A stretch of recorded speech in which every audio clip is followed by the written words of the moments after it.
નમસ્કાર, હું રાહુલ વેગડા એશિયાના સૌથી જૂના અખબાર મુંબઈ સમાચારના ડિજિટલ પ્લેટફોર્મ પર આપનું સ્વાગત કરું છું.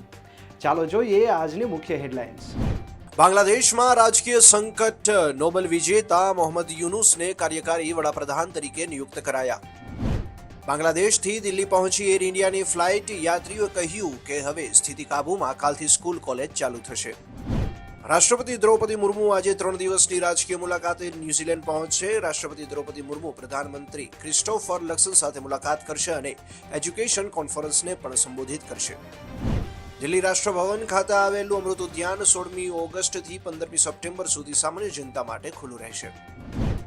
અમરનાથ યાત્રા માટે શ્રદ્ધાળુઓનો બીજો સમૂહ કડક સુરક્ષા વ્યવસ્થા વચ્ચે શ્રીનગરના પંથા ચોક બેઝ કેમ્પથી બાલતાલ અને પહેલગામ રૂટ માટે રવાના થયો.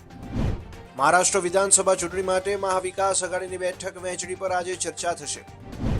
એન્કેફેલાઇટીસ ચાંદીપુરાના કુલ 159 કેસ નોંધાયા, તેમાંથી 71 દર્દીઓ મૃત્યુ પામ્યા, 4 દર્દી દાખલ છે તથા 74 દર્દીઓને રજા આપવામાં આવી. નાગપુર અને લખનૌ ડિવિઝનમાં નોન ઇન્ટરલોકિંગ કામગીરીને પગલે 10 ઓગસ્ટથી 17 ઓગસ્ટ સુધી અમદાવાદની અનેક ટ્રેનો રદ. ગુજરાત વિધાનસભાનું ચોમાસું સત્ર 21 ઓગસ્ટથી 23 ઓગસ્ટ સુધી ચાલશે. 15મી વિધાનસભાના આગામી 5 સત્રમાં મહત્વના બિલ રજૂ કરાશે. ગઈકાલે પેરિસ ઓલિમ્પિકની સેમીફાઇનલ મેચમાં ભારતીય પુરુષ હોકી ટીમ જર્મની સામે 2-3 હારી. હવે બ્રોન્ઝ મેડલ માટે ભારતનો મુકાબલો સ્પેન સાથે થશે. તો આ હતી આજની મુખ્ય હેડલાઇન્સ. આવા જ માહિતીસભર વિડીયોઝ અને મહત્વની અપડેટ્સ માટે જોતા રહો મુંબઈ સમાચારનું ડિજિટલ પ્લેટફોર્મ.